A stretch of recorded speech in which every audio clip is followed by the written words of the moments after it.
सबसे पहले तो एक काम कीजिए, अपने हाथ से अपना नाक टच करो। कोई बात नहीं, कर लो। ये मैंने क्यों कहा इसे मैं बाद में बताऊंगा। ऑथर कहते हैं कि 28 दिसंबर 2018 के दिन 3 दिन रह गए थे न्यू ईयर्स के लिए, और मैं भी औरों की तरह ये सोच रहा था कि इस साल मैंने क्या क्या अचीव किया। और टू बी ऑनेस्ट, मैं ज्यादा खुश नहीं था अपनी अचीवमेंट से, खासकर की अपनी हेल्थ से।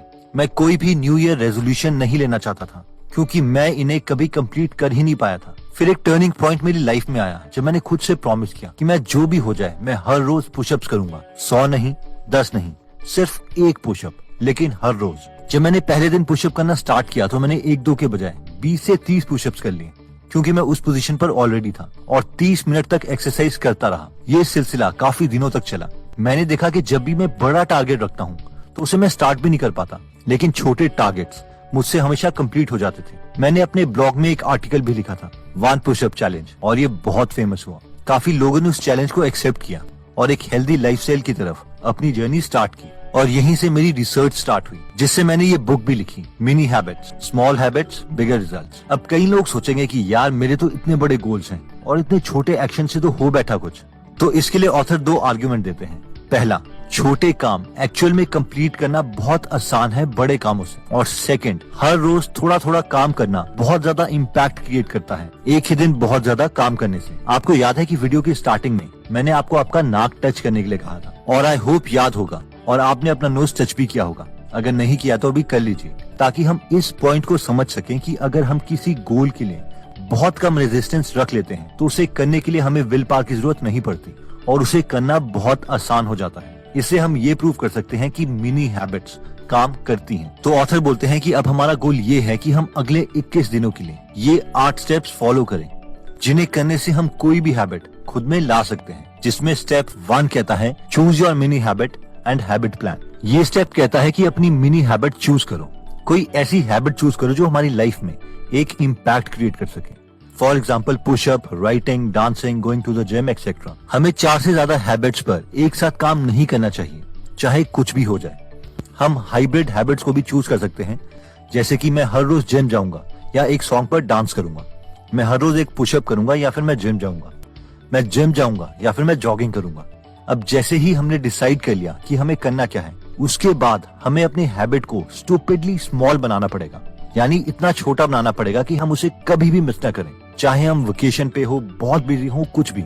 फॉर एग्जाम्पल, ये कहने के बजाय कि मैं 100 पुशअप्स हर रोज करूंगा, हमें ये कहना चाहिए कि मैं 1 पुशअप हर रोज करूंगा, फिर चाहे कुछ भी हो जाए। ये कहने के बजाय कि मैं 20 पेजेस हर रोज बुक के पढ़ूंगा, हम ये कह सकते हैं कि मैं हर रोज कम से कम 1 पेज तो बुक का पढ़ूंगा ही पढ़ूंगा। इसके बाद हमें ये 3-4 मिनी हैबिट्स जो हम डेवलप करना चाहते हैं, हमें ये एक पेपर पर लिखनी है, चाहे वो पेपर एक स्क्रैप पेपर क्यों ना हो। जैसे ही ये स्टेप कंप्लीट हो जाता है, हम नेक्स्ट स्टेप 2 पर आ सकते हैं, जो कहता है use the why drill on each mini habit. ये स्टेप कहता है कि हम किसी भी टास्क को तभी कंप्लीट कर सकते हैं जब उसके लिए हमारे पास बहुत स्ट्रॉन्ग रीजन हो, यानी वाई हो। इसलिए स्टेप 1 में लिखे हुए 2 से 4 मिनी हैबिट्स के पीछे हमें वाई की ताकत लगानी पड़ेगी। फॉर एग्जाम्पल, अगर हमारी मिनी हैबिट थी कि मुझे 1 पुशअप हर रोज करना है, तो हम खुद से पूछ सकते हैं क्यों पुशअप क्यों करना है। तो हम कह सकते हैं कि एक्सरसाइज से मैं फिट रहूंगा, ज्यादा दिन जीऊंगा, और रिसर्च ये प्रूव कर चुकी है कि एक्सरसाइज ब्रेन के लिए इफेक्टिव है, इसलिए इसकी वजह से मैं अपने गोल्स भी अचीव कर पाऊंगा। I hope you got the idea. जब भी हम मिनी हैबिट के लिए एक स्ट्रॉन्ग वाई ढूंढ लेंगे, तो नेक्स्ट स्टेप आता है स्टेप नंबर 3, जो कहता है डिफाइन योर हैबिट क्यूज, यानी हमें खुद के लिए क्यूज डिसाइड करने हैं, जिससे हमें मिनी हैबिट्स की याद आ जाए। क्यूज 2 टाइप के होते हैं, टाइम बेस्ड या फिर एक्टिविटी बेस्ड। फॉर एग्जाम्पल, अगर हम बुक पढ़ने की हैबिट को टाइम बेस्ड क्यू के साथ जोड़ना चाहते हैं, तो हम खुद से कहेंगे कि हर 3 बजे मैं बुक का 1 पेज पढ़ूंगा। अगर हम बुक पढ़ने की मिनी हैबिट को एक्टिविटी बेस्ड क्यू के साथ जोड़ना चाहते हैं, तो हम कह सकते हैं कि हर रात डिनर के इमीडिएटली बाद मैं बुक में से 1 पेज पढ़ूंगा। इसके बाद आता है स्टेप नंबर 4, जो कहता है क्रिएट योर रिवॉर्ड प्लान। ये पॉइंट कहता है कि हर हैबिट के साथ हमें एक रिवॉर्ड जोड़ना ही पड़ेगा। अगर हम एक्सरसाइज का एग्जाम्पल लें, तो वेट को लिफ्ट करने से ऑब्वियसली हमें रिवॉर्ड मिलता है, जो कि है एक अट्रैक्टिव बॉडी, लेकिन इसके लिए टाइम लगता है, कम से कम 4 से 5 महीने। और ये डिलेड रिवॉर्ड हैबिट बनाने के लिए अच्छा नहीं है। हैबिट बनाने के लिए ब्रेन को कोई इंस्टेंट रिवॉर्ड चाहिए। अब ऑब्वियसली ये रिवॉर्ड कोई शुगर या केक तो हो नहीं सकता, वरना एक्सरसाइज करने का फायदा ही क्या है। इतनी कैलोरीज तो हम बर्न भी नहीं करेंगे जितनी खा लेंगे। तो ऑथर कहते हैं कि उन्होंने अपनी मैक्सिमम मिनी हैबिट्स के साथ लाफ्टर को जोड़ रखा है। वो कोई अचीवमेंट करने के बाद कोई बहुत ही शॉर्ट कॉमेडी वीडियो क्लिप देख लेते हैं। तो अगर हम चाहें तो हम भी इस आइडिया को यूज कर सकते हैं। हर हैबिट परफॉर्म करने के बाद कोई कपिल शर्मा की शॉर्ट वीडियो क्लिप हम देख सकते हैं, या फिर अपनी क्रिएटिविटी यूज करके कोई और अच्छा रिवॉर्ड सिस्टम यूज कर सकते हैं। इस स्टेप के बाद आता है स्टेप नंबर 5, जो कहता है राइट एवरीथिंग डाउन।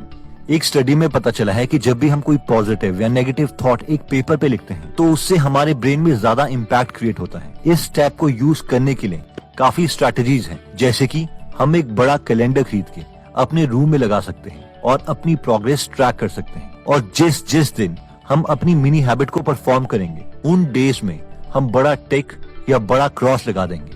ये कई लोगों को यूजलेस लग सकता है, लेकिन ब्रेन इन एक्टिविटीज पर रिस्पॉन्ड करता है और हमारे ब्रेन में डोपामिन रिलीज होता है, जिससे इंस्टेंट सेटिस्फैक्शन मिलती है। और ये एक छोटा रिवॉर्ड सिस्टम भी है ब्रेन के लिए। नेक्स्ट आता है स्टेप नंबर 6, जो कहता है थिंक स्मॉल थिंक बिग।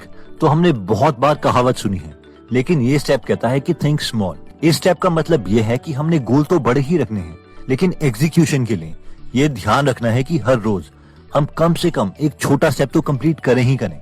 इसके लिए एक एग्जांपल लेते हैं। मान लीजिए हमने कोई एक्शन डिसाइड किया, let's say 100 pushups a day. तो अगर मैं आपसे दिन में 10 बार पूछूं कि आप 100 पुशअप्स अभी करना चाहते हैं, अगर मैं आपको 10 बजे पूछता हूँ, 3 बजे पूछता हूँ, 7 बजे पूछता हूँ, फिर शाम के 10 बजे पूछता हूँ, 11 बजे पूछता हूँ, तो आपका आंसर हर वक्त डिफरेंट होगा। क्यों? आपका आंसर हर वक्त डिफरेंट इसलिए होगा क्योंकि हमारी विल पावर दिन में कई बार चेंज होती है। हर बार हमारा ब्रेन हमारी बची हुई विल पावर को टास्क के साथ कंपेयर करता है। जिस वक्त टास्क को करने की रेजिस्टेंस विल पावर से ज्यादा हो जाती है, उस वक्त हम उस टास्क को करते ही नहीं। और इसका एक ही सोल्यूशन है, थिंक स्मॉल, एक्सट्रीमली स्मॉल। इसलिए 100 पुशअप्स पर डे सोचने के बजाय ये अच्छा होगा कि हम एक पुशअप कम से कम रोज करें तो सही। नेक्स्ट स्टेप आता है स्टेप नंबर 7, जो कहता है meet your schedule and drop high expectations. ये पॉइंट कहता है कि हमारा ब्रेन हमारी सेल्फ इमेज हमारे एक्शंस को लेके बनाता है, ना कि इंटेंशंस को। यानी हम हमारी नजरों में कैसे हैं वो डिसाइड होगा कि हमने एक्चुअल में क्या एक्शन लिए हैं। ये सोचना कि मुझे तो 3000 वर्ड लिखने हैं हर रोज ताकि मैं 8 दिनों में 48,000 वर्ड्स का एक नॉवल पब्लिश कर सकूं। इससे बेटर ये होगा कि हम हर रोज 50 वर्ड्स ही एक्चुअल में लिखें ताकि हम 1-1.5 साल में अपना नॉवल पब्लिश कर सकें। और फाइनली आता है स्टेप नंबर 8, जो कहता है watch your sign off habits.